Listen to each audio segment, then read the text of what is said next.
میری خیر نہیں ہے استاد، تیرا کیا ہوگا کالیا؟ تم لوگ تو آتے ہو بیان سن کے چلے جاتے ہو، جو میرے واٹس ایپ پہ دھمکیاں آتی ہیں نا مجھے، میں ابھی اپنا واٹس ایپ کھول کے آپ کو دکھاؤں اور مجھے جو دھمکیاں ملتی ہیں اس پہ میں تو ایف آئی آریں کٹا سکتا ہوں، جو قتل کی دھمکیاں۔ ابھی میں نے انجینئر کے بارے میں بیان کیا نا کہ 295C نہیں لگتی، اس پہ جو مجھے واٹس ایپ پہ دھمکیاں آئی ہیں کہ تو بھی گستاخ ہے، تو بھی واجب القتل ہے، پورا ایک طویل سلسلہ دھمکیوں کا چل رہا ہے، سمجھ رہے ہو کہ نہیں سمجھ رہے؟ پورا ایک طویل سلسلہ چل رہا ہے اور کہہ رہے تو نے انجینئر کو فیور کیا ہے۔ اچھا، میں نے اسی بیان میں جس میں نے پچھلے جمعے کے بیان میں یہ کہا تھا کہ 295C کا کیس نہیں بنتا، اسی میں نے آگے پورا بیان سنو، پوری میں نے ڈیٹیل بتائی ہے کہ بھائی میں اس آدمی کو فیور نہیں کر رہا، اس کو میں نے فیور کرنا ہوتا میں جہلم تھوڑی جاتا، پوری ڈیٹیل میں نے بتائی ہے۔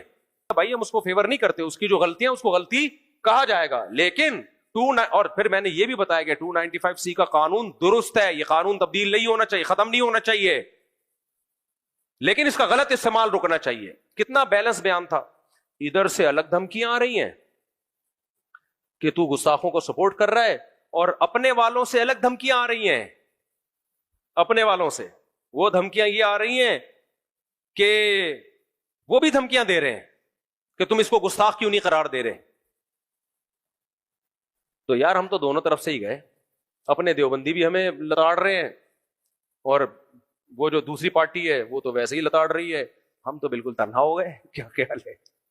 تو ہم نے مشورہ کیا، ہم نے کہا بھائی جو حق ہو اس کو بیان کرنا چاہیے، باقی انجینئر کو سپورٹ کرنے کا تو سوال ہی پیدا نہیں ہوتا میرے بھائی، اس کی جو بدماشیاں، اس کی جو بدتمیزیاں، جو صحابہ کے بارے میں نازیبہ کلمات، ہم تو صرف 295C کے، کیونکہ جب آپ کسی کو گستاخ قرار دیتے ہو تو اس کا مطلب کافر قرار دے رہے ہو، اور جب ہم فتویٰ سیکھتے ہیں نا اس میں سب سے پہلے یہ اصول سکھایا جاتا ہے کہ کچھ بھی ہو جائے تمہارے قلم سے، تمہاری زبان سے کسی کے لیے کافر کا لفظ نہ نکلے جب تک صاف طور پہ کوئی اسلام چھوڑنے کا اعلان نہ کر دے، یا ایسی معاذ اللہ گستاخی کرے جس میں توہین کا ایک پہلو کے علاوہ کوئی پہلو نکلتا ہی نہ ہو، جس میں پتا چلے کہ اس شخص کی نیت توہین ہی کی تھی اور کوئی نیت ہو ہی نہیں سکتی۔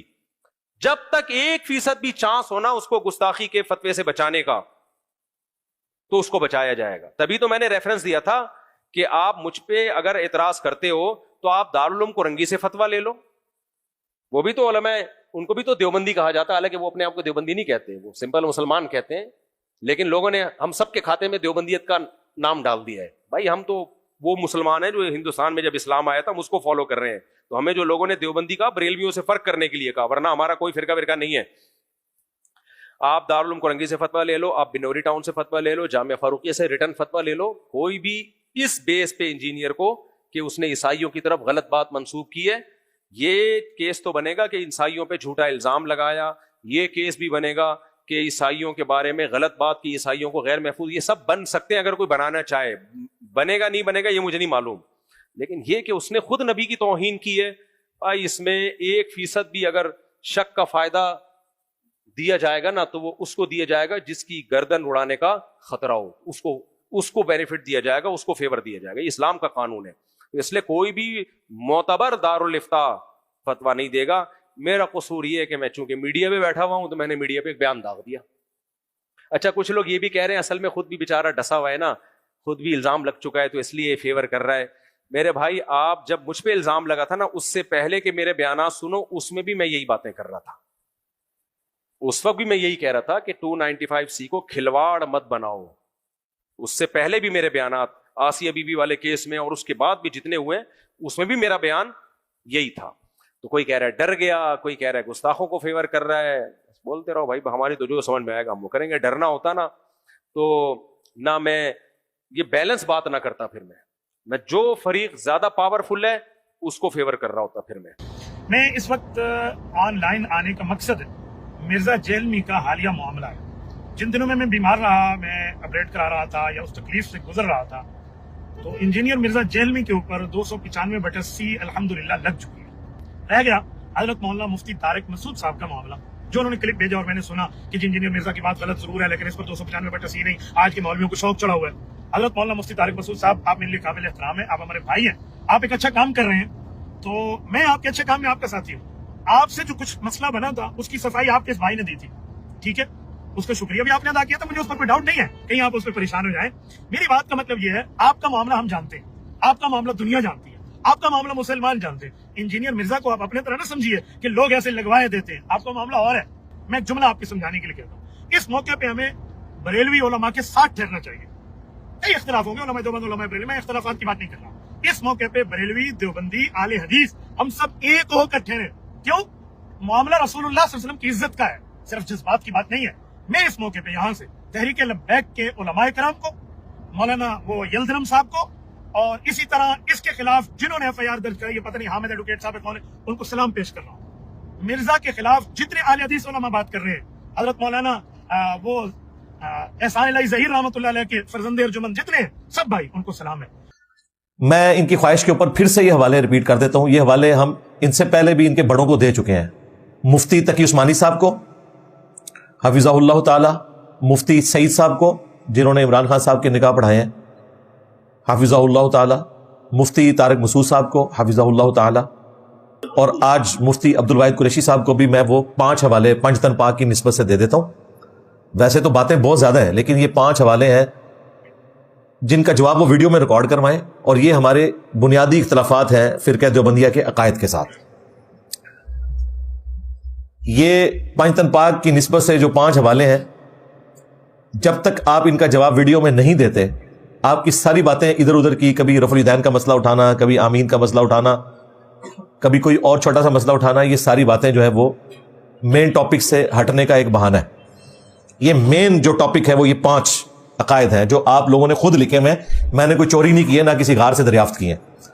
پہلا عقیدہ تھانوی رسول اللہ والا جو واقعہ ہے, جسے یہ ہر جگہ کہتے ہیں خواب خواب خواب, اتنی ڈٹائی کے ساتھ مسلسل اتنی دفعہ جھوٹ بولنا کہ یہ خواب تھا خواب تھا خواب تھا. اللہ کو آپ لوگوں نے کیا منہ دکھانا ہے؟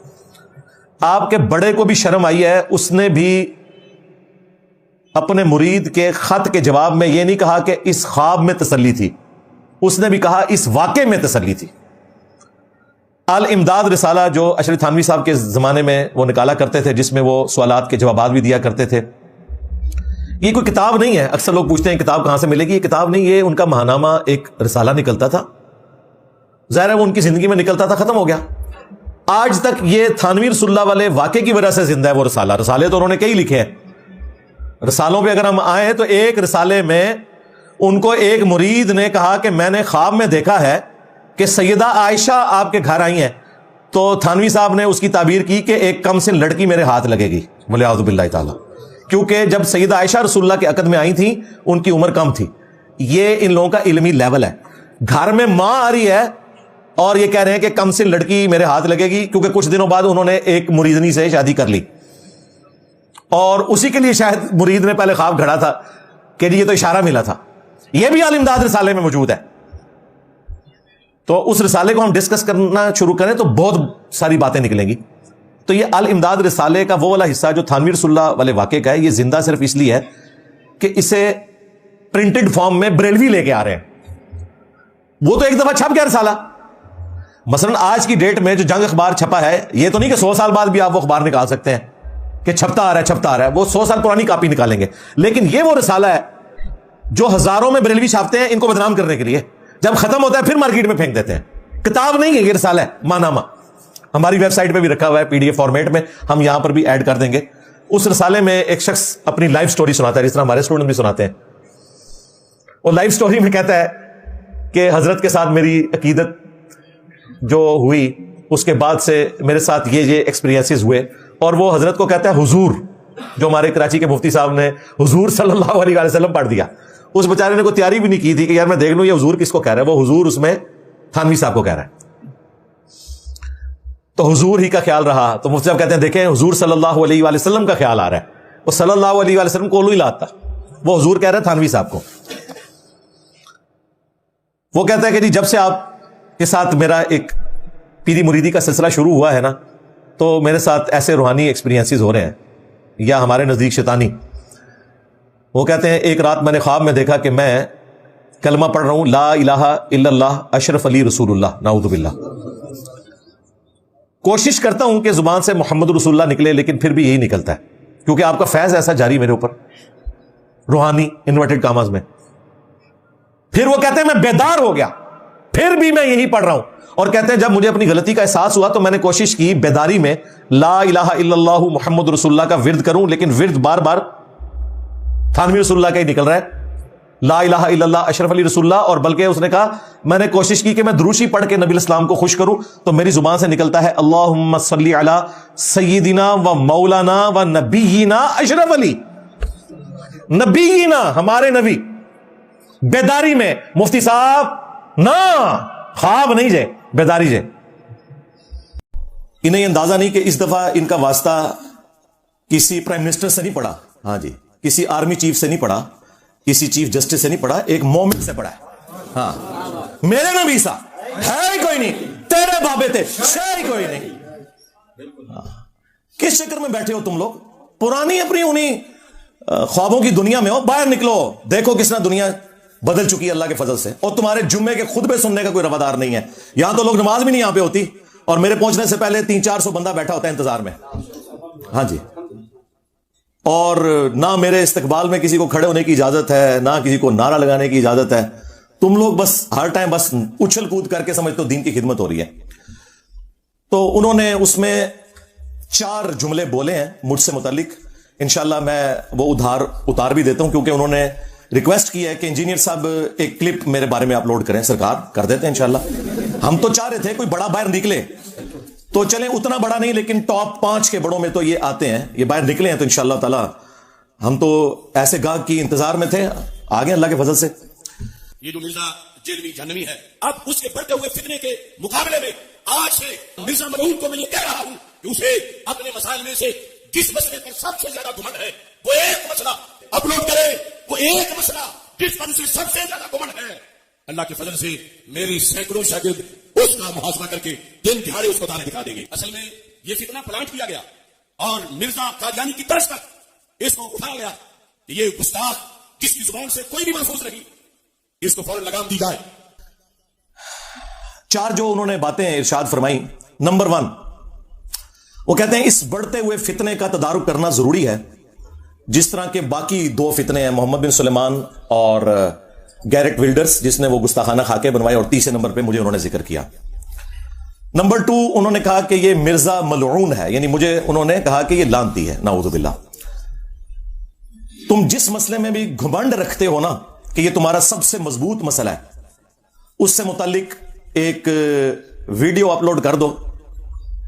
اب میں آگے ایکسپیکٹ کر رہا تھا کہ وہ آگے سے کہیں گے کہ میں اس ویڈیو کا جواب دوں گا، کہتے ہیں میرے ہزاروں سٹوڈنٹس جواب دیں گے۔ اوے تواڈے مرے بھی زندہ ہو جان نا، انجینئر دی ایک گل دا جواب نہیں دے سکتے۔ ہزاروں سٹوڈنٹس، وہ چھڑ دیو اللہ دے بندے ہو، آپ نکل باہر۔ ہزاروں سٹوڈنٹس، یہ خود پتہ کیوں نہیں نکلتے؟ انہیں پتہ ہے ہم ہار گئے تو پورا فرقہ ہی ہار جائے گا، سمجھ آئی؟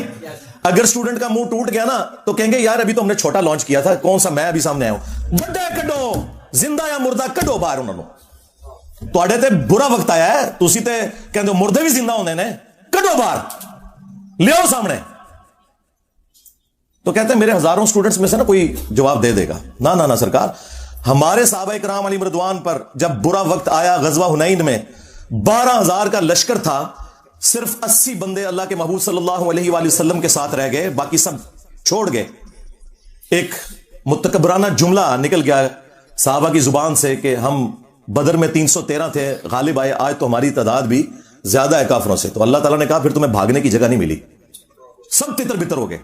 اور نبی صلی اللہ علیہ وآلہ وسلم اپنے خچر پر سوار فرنٹ سے لیڈ کرتے ہوئے آگے بڑھ رہے ہیں دشمنوں کی صفوں کے اندر۔ انا النبی لا کذب انا ابن عبد المطلب، میں نبی ہوں اس میں کوئی شک نہیں، میں عبد المطلب کا بیٹا ہوں۔ یہاں پتا چلتا ہے کہ لیڈر ہوتا ہے۔ ہاں،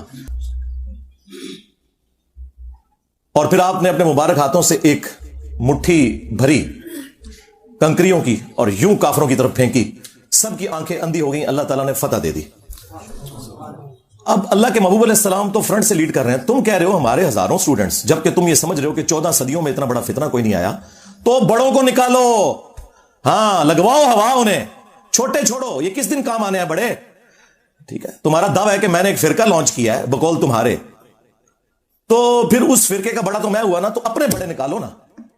یہ الگ بات ہے کہ نہ ہماری کوئی چندہ بک, نہ ہماری کوئی مسجد, نہ کوئی مدرسہ, نمازیں تمہارے پیچھے پڑھیں, چندے تمہیں دیں جو تمہاری زندگی موت کا مسئلہ ہے. پھر بھی وہ جھوٹا الزام, اس گندگی کا الزام جو تمہارے بڑوں نے ڈالی ہمارے اوپر لگاتے ہو کہ ہم نے فرقہ لانچ کیا ہوا ہے. اور بھائی فرقے جب لانچ ہوتے ہیں تو وہ کہتے ہیں ہم مسلمان باقی سارے کافر, اور میں یہ کہتا ہوں تم سب مسلمان ہو, مجھے فرقہ کہہ رہے ہو. فرقے کہتے ہیں کہ چندہ نہیں دوسروں کو دینا, میں تو کہتا ہوں کہ ہم نے کوئی چندہ بک بنائی نہیں, ہم چندہ بھی تمہیں دیتے ہیں. چلو. فرقے کہتے ہیں جی مسجد لادہ سے بناؤ, اسلام آباد میرا دوسرا شہر ہے, کتے کی طرح لڑتے ہیں مولوی اپنی مسجدوں کے لیے, ایک بریلوی بنا لینا سر تک پھاڑتے ہیں دوسرے کے. پھر دیوبندیوں کو جب تک مسجد نہ ملے, ان کے منہ میں ہڈی نہ جائے, ان کو سکون نہیں آتا. پھر اہل حدیث کے منہ میں بھی ایک ہڈی دینی پڑتی ہے, شیعہ کے منہ میں بھی ایک ہڈی دینی پڑتی ہے, تب جا کے سکون سے بیٹھتے ہیں سیکٹروں میں, کتے کی طرح لڑتے ہیں. یہ میں 15-20 سال سے دیکھ رہا ہوں. پھر ایک ایک فرقے میں بھی لڑتے ہیں, یعنی اگر بریلویوں کی 2 پارٹیاں آ گئی وہ ایک دوسرے کے سر پھاڑتے ہیں, FIR کٹتی ہیں. تو یہ ساری ہڈیاں ہم نے تمہارے منہ میں پہلے دی ہوئی ہیں, اب ہمیں فرقہ کہہ رہے ہو. چلو ٹھیک ہے, for the sake of argument نکالو اپنا بڑا بار. بریلویوں کو شوق ہے نا, نکالو مفتی منیب الرحمان صاحب کو حفظہ اللہ تعالی, میں ان کے قدموں میں بیٹھوں گا, اس کرسی پہ انہیں بٹھاؤں گا. صحیح. ہاں, جو بندیوں کو بڑا گھمنڈ ہے نا, نکالو مفتی تقی عثمانی صاحب کو. اہل حدیث کو گھمنڈ ہے, ساجد میر صاحب کو نکالو. شیعہ کو کوئی ایشو ہے تو ساجد نقوی صاحب کو نکالو, میں ان کے قدموں میں بیٹھوں گا. آئے ہم سے عقیدہ توحید پہ بات کریں, عقیدہ ختم نبوت پہ بات کریں, ان ایشوز کے اوپر بات کریں. اور یہ بھی ان کے شوق کی وجہ سے, مجھے کوئی شوق نہیں ہے کہ جن کی ویڈیوز کو 200-250 بندہ نہ دیکھتا ہو, جب تک میری تصویر نہ لگا لیں ہزاروں میں وہ ویڈیو نہ جائے, میں نے ان کے ساتھ بیٹھ کے کیا کرنا ہے. چلو انہیں شوق ہے نا کہ جی وہ انجینئر صاحب کو ہمارے ساتھ بٹھا دیں, جی بیٹھ جاتے ہیں. کوئی بھی تیار نہیں ہوگا ان کے بڑوں میں سے. اور یہ بھی کہہ رہا ہے کہ جی میرے شاگرد جواب دیں گے. تو آپ جواب دے, شاگرد جواب دیں گے. اللہ دے بندے ہو تسی رل کے نہ جواب دے سکتے, اور میں تیری فرمائش پوری کرنے لگا, انشاءاللہ رکھن لگا شاید جدا تو جواب دینا ہے, اور ٹائم قیامت تک کی. ہاں کوئی چیلنج نہیں ہے. میں نے ایک ہفتہ نہیں گزرنے دیا, میں نے چونکہ اتوار کو ہی بولنا ہوتا ہے نا, تو پہلی اتوار یہی آئی ہے, تو میں نے ادھار نہیں رکھا اگلی اتوار تک. میں وہ کلپ آپ کی فرمائش کے اوپر ڈاکٹر صاحب بنانے لگا ہوں, اور آپ کی آنے والی نسلوں میں بھی کوئی جواب دے دے, علمی جواب, ایویں نہیں کہ جواب اپلوڈ ہو گیا. ہاں تسی جواب اپلوڈ کر دیو, ٹھیک ہے, جلوس کر دیو, رون دیو, پٹ دیو, ساڑی جگہ کٹ پہ گئی ہے. اتنے سکون سے میں بیٹھا ہوتا تھا یار 200-250 بندوں کو لے کے, انہوں نے بیٹھے بٹھائے کتنی بڑی مصیبت میرے لیے کھڑی کر دی ہے. کیونکہ ہمارا تو زیادہ تر سوشل میڈیا کے اوپر کام ہے, تو میری تو خواہش نہیں ہوتی ہے کہ یہاں پہ کوئی بہت زیادہ جمگٹا لگے, سوائے اس کے کہ ایک بار ضرور آئیں آپ, زندگی میں ملیں, ملاقات کریں, اور تصویر کھنچائیں, اور پھر جا کے دعوت کا کام کریں. ہم نے کون سی کوئی چندہ بک بنائی ہوئی ہے, کوئی پیری مریدی شروع کی ہے, کوئی مزار بنایا ہوا ہے, جگہ بھی کرائے کے اوپر ہے بھائی, کوئی مزار نہیں بننا ادھر, بے فکر رہے آپ. تو یہ سامنے بڑوں کو لے کے آئیں یا خود آئیں, یہ بچوں کو چھوڑیں. تیسری بات انہوں نے کی کہ یہ انجینئر کا فتنہ پلانٹ کیا گیا ہے جس طرح مرزا غلام احمد قادیانی کو پلانٹ کیا گیا تھا. اندازہ کریں, اے بے شرمو, جن کے ابوں نے اشرف علی تھانوی رسول اللہ اور چشتی رسول اللہ اور شبلی رسول اللہ اور معاویہ رسول اللہ پڑھوایا ہوا ہے, ان کی اوقات کے مجھے غلام احمد قادیانی دجال کے ساتھ تم لوگ ملا رہے ہو. بے شرمو, تم لوگوں نے ختم نبوت کے نام کے اوپر چندے بٹورے ہیں, جبکہ تمہارے ابوں نے اپنے انداموں کے کلمے پڑھائے اور تم آج تک چھاپ رہے ہو, اور مجھے کہہ رہے ہو کہ یہ جو ہے وہ غلام احمد قادیانی دجال کی طرح فتنہ پلانٹ ہوا ہے. یہ جناب آپ کے سر کے اوپر اللہ تعالیٰ نے ایک ایسی تلوار لٹکا دی ہے کہ قیامت تک اب بنو امیہ کی چیخیں انشاءاللہ بلند ہوں گی.